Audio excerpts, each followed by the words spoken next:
Welcome to the Allison Knows podcast. So we're diving into a topic that I know a lot of you are really interested in, the history of Black economic and civil rights in America. And from what you guys have been sharing with me, there's this, really fascinating but kind of troubling pattern Yeah. that keeps coming up over and over again, right? Yeah, definitely. It's this cycle of progress and then backlash, like almost like a push and pull throughout history, Mm, where, you see these advancements in Black economic and civil rights, and then almost immediately they're met with this resistance. A lot of times it's pretty deliberate, like yeah. an organized effort to roll it all back. And what's really kind of scary is how much what's happening today seems to be like mirroring those same historical trends. Okay, so how do we even begin to unpack all of this? Because it feels pretty complex, right? Where do we even start? Well, to understand where we are, you got to kind of understand where we came from. You know what I mean? And I think a good place to start is probably Reconstruction, that period after the Civil War. Right, so we're talking about like 1865 to 1877, roughly. And I remember reading about, how vibrant Black communities were during this time. Like, Black businesses were actually thriving. You had these Black Wall Streets popping up all over the South, and there was even Black representation in legislatures. It felt like, a real moment of possibility. It really was. And a big part of that was because of this key piece of legislation, the Civil Rights Act of 1866. And what's important to remember here is that this act, it wasn't just about giving Black people citizenship, it was about giving them economic access. It meant they could finally participate in contracts, own property, actually build wealth. So it was like laying the foundation for, Yeah. real Black economic empowerment. Exactly. And it wasn't just about the legal rights either. Black communities were really invested in creating their own future, especially when it came to education. There's this amazing book by James D. Anderson called The Education of Blacks in the South that really shows just how central education was to these communities during this time. Like, they understood that that was the key, to get ahead, to make a better life for themselves and their kids. That's so inspiring, but also kind of heartbreaking when you think about what happened next. Like, it's the story of hope and then just complete betrayal. Yeah, it really is. Because you know what came after Reconstruction? Intense backlash. As soon as white Southerners started getting their political power back, they went after all that progress that had been made. Jim Crow laws, voter disenfranchisement, violence. It was all designed to keep Black people down economically and socially. So this is like the first big example of that cycle you were talking about, right? Progress, and then this deliberate attempt to just completely wipe it out. Exactly. And the sad thing is, it doesn't stop there. This pattern, it just keeps repeating itself throughout history. If we fast forward to the civil rights movement, the 50s and 60s, you see the same kind of thing happening all over again. When most people think about the civil rights movement, they think about those big names like Dr. King or Rosa Parks. But one of the sources that you sent me, it actually highlighted the Montgomery bus boycott. And it was really interesting to see how it was actually, Black women organizing within their communities that really sparked it, not the famous leaders. That's so true. And it really shows the power of grassroots activism, like people coming together in their communities to create change. The boycott, it eventually led to desegregation of public transportation in Montgomery. And that momentum, it carried over into the broader civil rights movement and helped push through all that landmark legislation. The Civil Rights Act of 1964, the Voting Rights Act of 1965, all those things were huge in breaking down legal segregation and making education, jobs, housing, making all of that more accessible to Black Americans. Okay, so another period of massive progress. But did it also come with that same backlash? Sadly, yes. Even while these massive victories were being won, there were people like, Barry Goldwater or Robert Mercer who were already laying the groundwork for a backlash. They were saying that these acts, the same ones that were fought so hard for, that they were actually hurting Black people. That's wild. I mean, how can anyone argue against equal rights and opportunity? I know, it's crazy, right? But their arguments, they gained traction and all that rhetoric. It created this foundation for this whole conservative movement that wanted to roll back everything the civil rights movement had accomplished, especially anything that had to do with economics. Which brings us to Dr. King and his focus on economic justice, right? One of the sources you sent mentioned something called Operation Breadbasket, and I got to be honest, I'd never even heard of that before. Operation Breadbasket was this really cool initiative started by the Southern Christian Leadership Conference, which, of course, Dr. King was the head of. And their focus was all about using the economic power of Black communities to fight discrimination and create opportunities. Like they would organize boycotts of companies that wouldn't hire Black workers, and they'd negotiate with businesses to try to get them to like increase Black employment and invest in their communities. So Dr. King, he recognized that real equality, it went way beyond legal rights. You had to have economic empowerment too. Exactly. He knew that civil rights without economic justice were totally meaningless. And sadly, that's something that gets kind of overlooked when we talk about him in the movement, you know? Yeah, it seems like that connection between civil rights and economic justice, it's like really crucial to understanding the whole fight. It is. And, if we look at what's going on today, we can see that same connection playing out all over again. Right, because the murder of George Floyd in 2020 and all those protests and calls for racial justice that came after, a lot of people have been calling that like a third Reconstruction. And this time around, there's even more of a focus on something called civil rights. It's this idea that real equality, it needs more than just laws protecting you. It needs access to opportunity, to resources. So this push for economic justice, it's gaining a lot of momentum, but at the same time, it feels like there are all these forces out there trying to stop it, Yeah. to hold Black people back economically. Some of the sources you shared, they even called it a deliberate assault. And it is, and it's coming in all these different forms. Like one of the biggest ones is this whole dismantling of affirmative action and DEI initiatives, especially when it comes to government contracts. Affirmative action was put in place to try and level the playing field after, centuries of discrimination. It was supposed to create opportunities for marginalized groups, but lately it feels like everyone's attacking it. I've definitely seen that in the news, but can you explain like how that actually impacts Black businesses? Well, so a lot of businesses, they rely on government contracts for revenue and growth, right? And affirmative action, it was meant to make sure that minority-owned businesses had a fair chance to compete for those contracts. But when you weaken those policies or get rid of them altogether, it becomes way harder for those businesses to even get a foot in the door. And that ends up diverting like billions of dollars away from Black communities. Wow, that's a massive impact. It is. And it's not just contracts.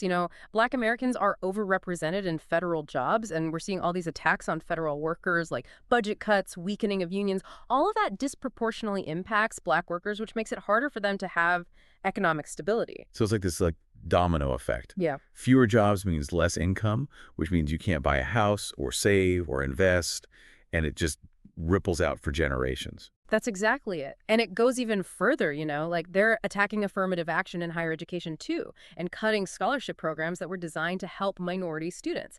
And that stuff, it has a direct impact on Black wealth accumulation over time. It's kind of scary how all these policies, they seem kind of separate at first, but they're all connected in a way that really hurts Black economic progress. It's definitely systemic. Yeah. And it's important to step back and see those patterns. Absolutely. So we've talked about the history, these cycles of progress and backlash, but one of the sources you shared, it mentioned something called the Powell Memorandum, and that was a new one for me. Never even heard of it before. Oh, yeah. It's a really interesting one and kind of disturbing, honestly. It was written back in the early 70s by this corporate lawyer named Lewis Powell, who ended up becoming a Supreme Court justice later on. Basically, it was a strategy document for corporations, like a playbook on how to fight back against the civil rights movement and regain control, economically and politically. So it was like literally a guide on how to undo all that progress that had been made. Exactly. And what's kind of wild is that a lot of people are saying that the political climate today and all these attacks on Black economic advancement, they're happening because of the strategies that were laid out in that memo. Wow, that's a pretty bold statement. Can you give some examples? Like, how are those strategies playing out today? Well, one of the big things the memo pushed for was influencing the legal system, the courts. They wanted to appoint judges who were sympathetic to corporate interests and to challenge any legal precedents that were there to protect civil rights. And we've definitely seen that happening a lot in recent years. Right. There's been so much talk about judicial appointments, especially for the Supreme Court. Exactly. And another thing they pushed for was controlling how people think about these issues, shaping public opinion. They wanted to create these conservative think tanks, fund research that would basically push a pro-business, anti-regulation agenda.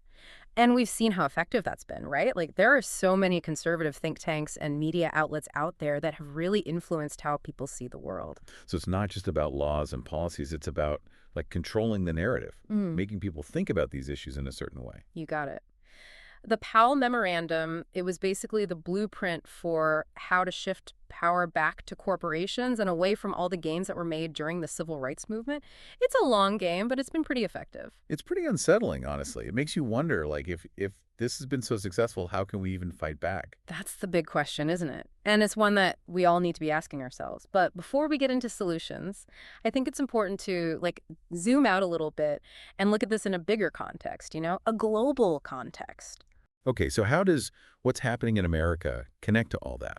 Well, one of the sources you shared, it talked about something called the modern world system, and it didn't hold back. It straight up called it a criminal enterprise, one that's built on colonialism, resource extraction, and this idea of private property being a tool of oppression. Whoa, that's a lot to take in. Can you break that down a little bit? Like, what is this modern world system exactly? It's definitely a complex theory, but basically it argues that the way the world works today, economically and politically, it's all because of centuries of colonialism and exploitation. It says that countries like the US, they got rich by taking advantage of colonized people and stealing resources from their land. So, like, colonialism, it's not really over. It's still happening today. Exactly. And that source is saying that the fight for Black economic and civil rights here in America, it's not just some isolated thing. It's part of this global movement for justice and equality. Yeah. It's saying that the systems of oppression that Black people face here, they're connected to these global systems of exploitation that have been around for centuries. So fighting for racial justice is also about fighting against global capitalism, against colonialism. In a lot of ways, yeah. And the source makes it clear, if you really want to come up with solutions that work, you got to understand this global context. Wow.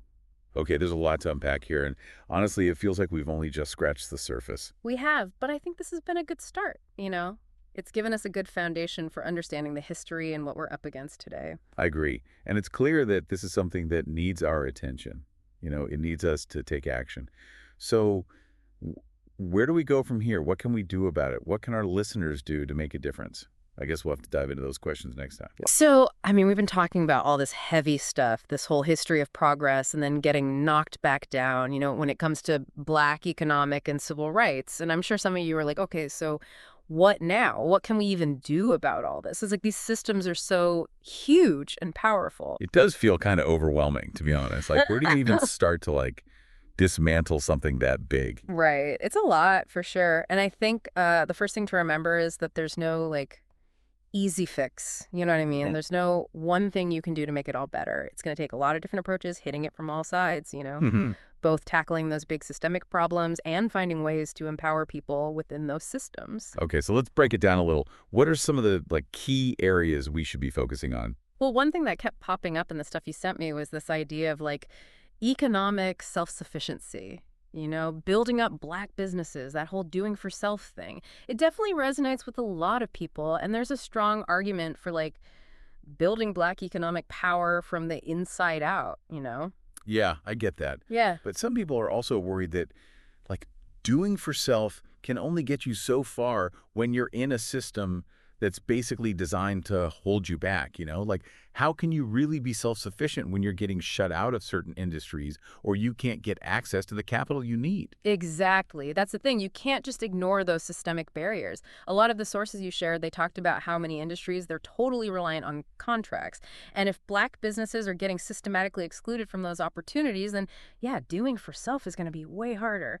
One of the sources even said something like, everyone who keeps talking about doing for self, explain to me how you're going to do that in an industry that requires contracts. It's such a good point. It's not just about individual effort. It's about fixing the system that's rigged against you. Totally. And that brings us to another super important part of this solution, voting.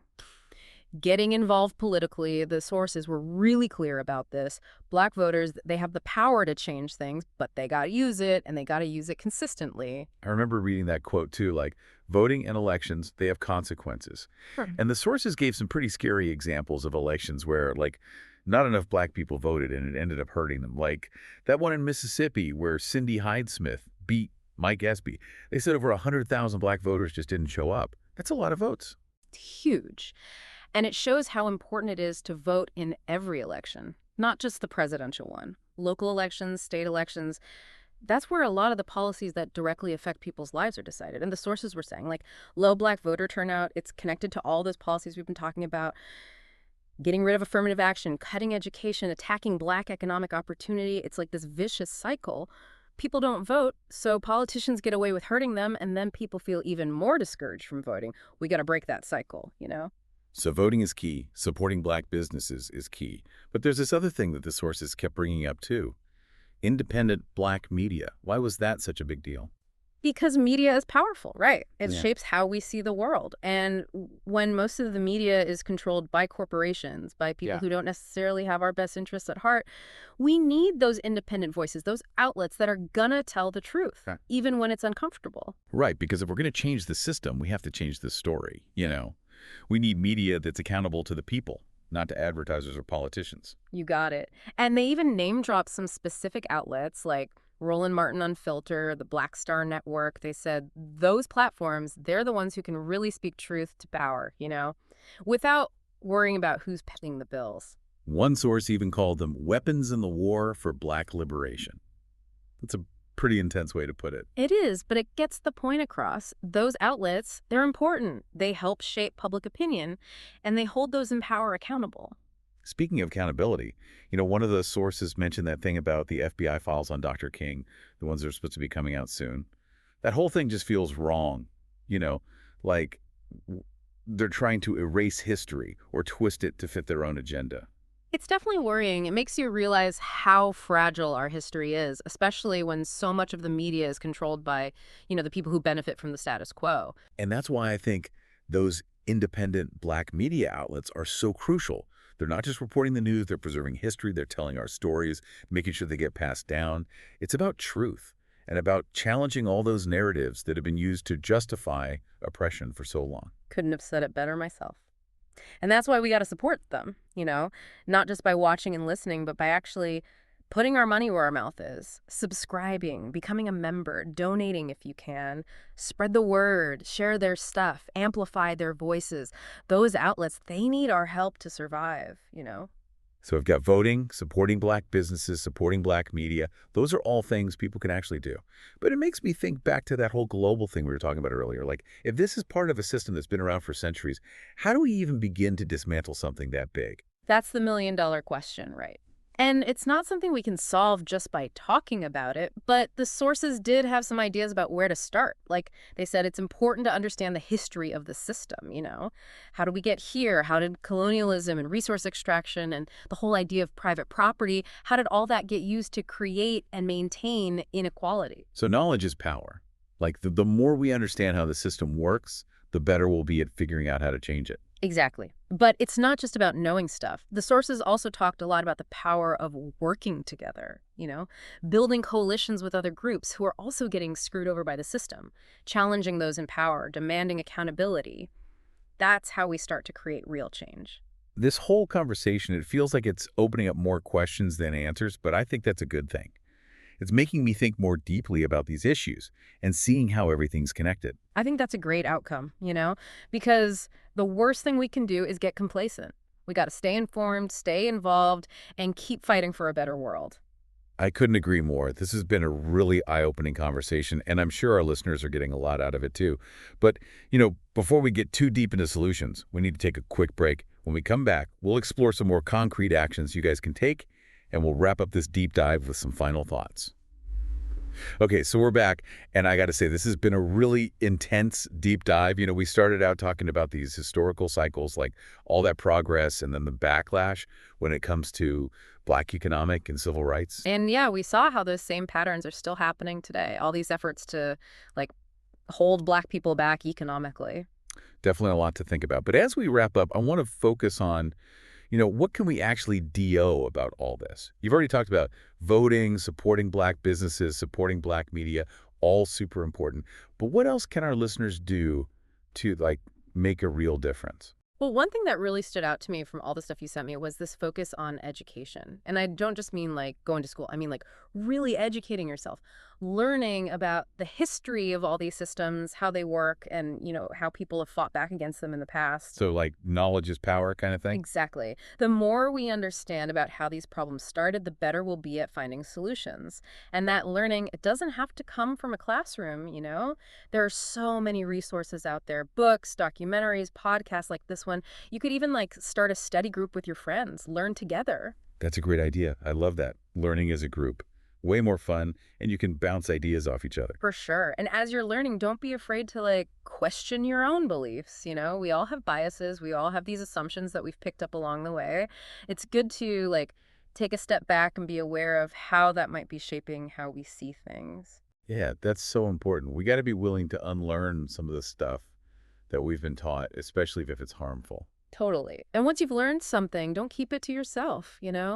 Talk to your family, your friends about this stuff. Have those uncomfortable conversations. It might feel like a small thing, but you never know who you might reach. It can have a ripple effect. It's about creating space for these conversations, even if it's just within your own little circle. Another big takeaway from all that research was this idea of coalition building. We can't fight for Black liberation in isolation, you know what I mean? We need to link up with other marginalized groups, people who are also dealing with these messed up systems. You're talking about like solidarity Yeah, across racial lines. exactly. The fight for racial justice, it's all connected to the fight for economic justice, gender justice, environmental justice. It's all intertwined. We got to work together, build these coalitions that can leverage our collective power. That makes so much sense. Like an injury to one is an injury to all. We're stronger together. That's it. And that solidarity, it can look like a lot of different things. It can be showing up at protests, supporting organizations that are on the ground doing the work, speaking up for people who are being silenced, donating to causes you care about. There are so many ways to get involved. And I think it's important to remember that this is a long game. It's Yeah. not like we're going to fix everything overnight. It's a marathon, not a sprint. You get that right. There are going to be times when we get knocked down, when it feels like we're not making progress. But we can't let that stop us. We got to keep pushing, keep learning, keep organizing, and never lose hope. Thinking back on all this, one thing that really struck me is how cyclical this whole thing is. Like, we take a couple steps forward, and then bam, we get pushed back down again. Yeah, it's a pattern that's been going on for centuries. But honestly, I think this time feels different. There's more awareness now. Hmm. And the movement for change, it feels stronger, more determined. I feel it too. Like something shifted. People are waking up. Mm, And that gives me hope. me too. But hope isn't enough on its own, right? We got to take that hope and turn it into action. Be the change we want to see. I love that. So as we wrap up this deep dive, any final words of wisdom for our listeners? Just remember, you're not in this alone. There are so many amazing people and organizations out there fighting for a better world. Find your people, get involved, and don't ever give up hope. That's beautiful. I'm feeling inspired, ready to get to work. And for our listeners, if you want to keep learning about all this and stay connected with us, make sure you like and subscribe to the Allison Knows podcast. You can find us on Spotify and YouTube. And if you want to support those independent Black media outlets we were talking about, we'll have some links for you in the show notes. Yes. Thank you so much for joining us for this incredible deep dive. It's been an honor to learn from you and share this with everyone. The pleasure was all mine. Keep learning, keep questioning, keep fighting the good fight. Couldn't have said it better myself. And to all our amazing listeners, thank you for tuning in to the Allison Knows podcast. We hope this deep dive has given you some tools and inspiration to go out there and make a difference. If you enjoyed it, please like, subscribe, and share it with everyone you know. You can find us on Spotify and YouTube. Just search Allison Knows. And for more insights and behind-the-scenes fun, follow Allison on Blue Sky, YouTube, and TikTok. Until next time, stay curious, stay informed, and keep fighting the good fight.